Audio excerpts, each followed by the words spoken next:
Radio, Raheem, here with Richard Schaefer. We were just together in the UK, man. Yep. That was a fun night and a surprising, for some people, end. You know, obviously your relationship with David Haye right now is one that people are interested in because we're not sure what David has planned for his future. I mean, have you spoken to him since the Bellew fight? Well, you know, first of all, I think David is a pro, and David did the right thing. You know, when asked, is this it for you? Are you going to retire? He said, well, let me reflect on it, and I think that's the right thing. I don't think a fighter should make a decision, you know, one of the most important decisions, when to retire, right there in the heat of the moment. So I think to take a step back and reflect where he is, see what happened in the ring, and then make a decision is the right thing. So I'm in regular communication with my friend and partner in the UK, with David, and you know, he hasn't really made up his mind yet, but when he does, I'm sure he'll make an announcement. Well, he wasn't your only friend and partner there in the UK, at least for that fight. You had Eddie Hearn right next to you at the presser as well. You guys made a good fight together, and now he came to New York and announced a big deal. He calls it the $1 billion deal. How do you think that affects the world of boxing? Well, you know, before we talk about the $1 billion Eddie, let's talk about what happened there in London as well. In a way, it was sort of like a bit the passing of the torch, because we had a young fighter, a young ring star, haymaker ring star fighter, Joe Joyce, the Olympic silver medalist, super heavyweight on the card as well, and he passed his test with flying colors. As a matter of fact, he broke a 104-year-old British record, probably one of the longest standing records in any sport, when he defeated Lenroy Thomas to become the first ever to win the British Commonwealth title in only his fourth fight. So he is a force to be reckoned with in the super heavyweight division. He has called out people like Baby Miller, who I understand doesn't want to fight him. He has called out Derek Chisora, made a substantial offer to Derek Chisora, was turned down. So I think with David Joyce, with Joe Joyce, we have a fighter in the UK who is ready to take over the mantle as well from David Haye. And so in a way, it's sort of like nice that Ringstar Haymaker Ringstar is not really only built on David, but we have a great staple of young fighters which eventually can take over. Well, in that part of the world, it seems like Eddie Hearn does have quite a bit, if not a monopoly, a stranglehold. So to get Joe Joyce the kind of fights that you even just mentioned and the kind of career that you think is ahead of him, you're going to have to work with Hearn. What's been the reception for making those kind of fights? Well, I don't have a problem with Eddie Hearn. You know, I think he's doing a terrific job. I work very close with Frank Warren as well. As a matter of fact, Frank Warren and I co-promote a young fighter, amateur world champion out of Scotland, a very young fighter, Willie Hutchinson. So he was just on the card this past weekend on the Lee Selby Warrington card and won in sensational fashion. So you know, I get along with all of the promoters, and so I don't have a problem working with Eddie. I think, as I said, Eddie does a terrific job there. He has a lot of good talent, and I had a chance when I was in London to talk to Eddie a little bit, even on the record with your colleague Keegan, and so you know, we always have fun together, and so So is his takeover of America, as he described it, well underway with this deal? Well, you know, the U.S. is quite a bit different market than the U.K., and I certainly wish him the best. Right now, it is a platform without subscribers, and it is a promoter without fighters. So, you know, we'll see how quickly he's going to be able to assemble a talent pool which will attract subscribers to the platform. I think you know, the people behind the Zone are certainly well capitalized people who have had success with that platform in other countries. But again, the US market is a bit different, because in order to attract subscribers to a streaming service, you cannot only have 16 fights here in the US and 16 fights from the UK. You need to have other content, and here in the US, as it relates to other content which is relevant to the US sports fans, you know, the pie is sort of like cut up. ESPN has a strong position, Fox has a strong position.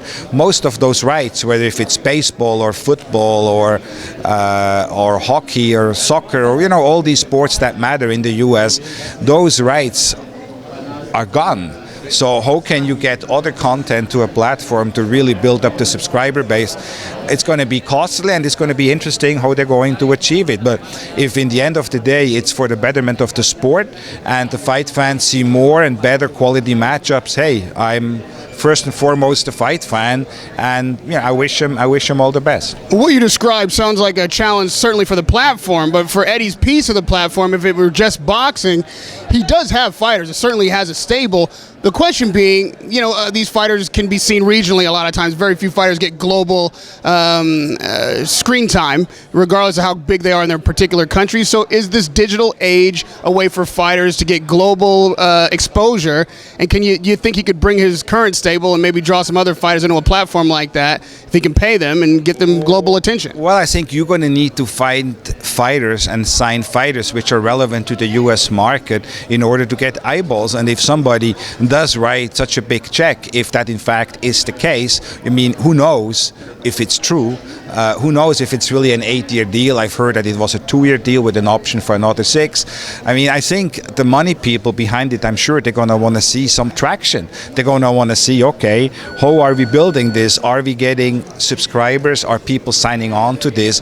And in order for people to sign on, if you're going to show some UK fighters here in the US, I'm not so sure that people are going to come and pay $20 or $15 or whatever the cost is per month to watch that. In order for people to take money out of their wallet, you're going to need to deliver content which is relevant not to the UK fight fans, but to the US fight fans. And it's always different when you can just turn on the TV and it doesn't cost you anything, but when you have to come out of pocket, people are going to think twice, do I really need to see this, or do I rather find an illegal stream or, stuff like that. So it's going to be interesting to see how that's going to develop, and I don't think it's going to be so easy to attract talent here in the U.S.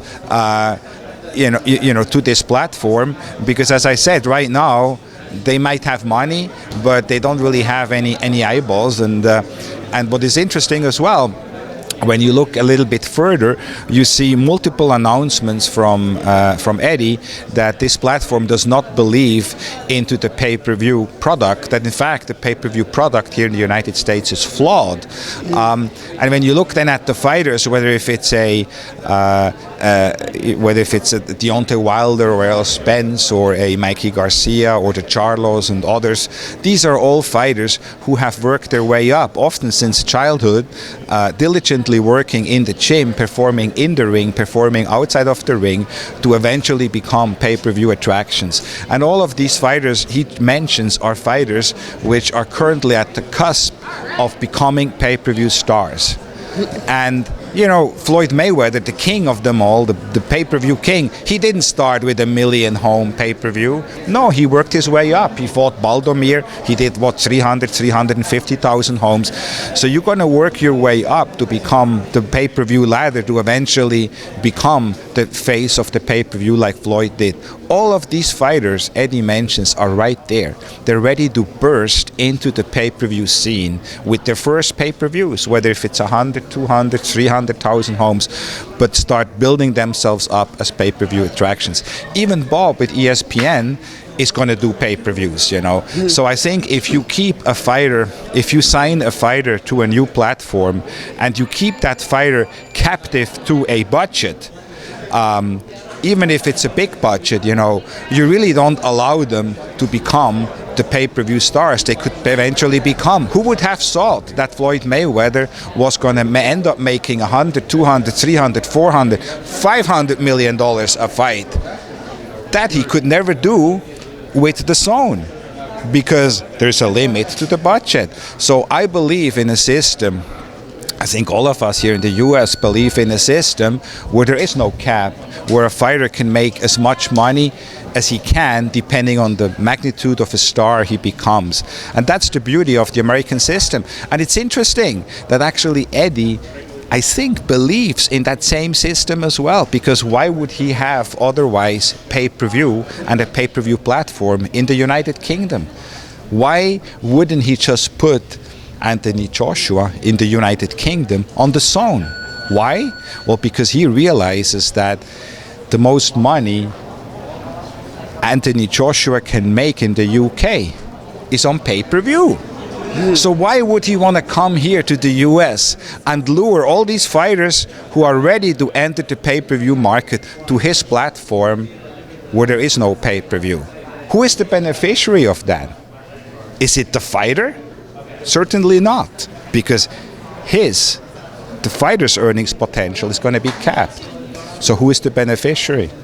To your point, and you mentioned Bob Arum and ESPN, Al Heyman did the same thing, except for, I don't know that he's gone pay-per-view yet, but most of these guys that get a new platform, they sell it on, it's going to be free. It's going to be so cheap, like you won't have to pay anything. You're going to get great fights and great matchups, and the days of pay-per-view are dead, free boxing, right? And at some point, they all turn into somehow trying to glean $1 out of the fans.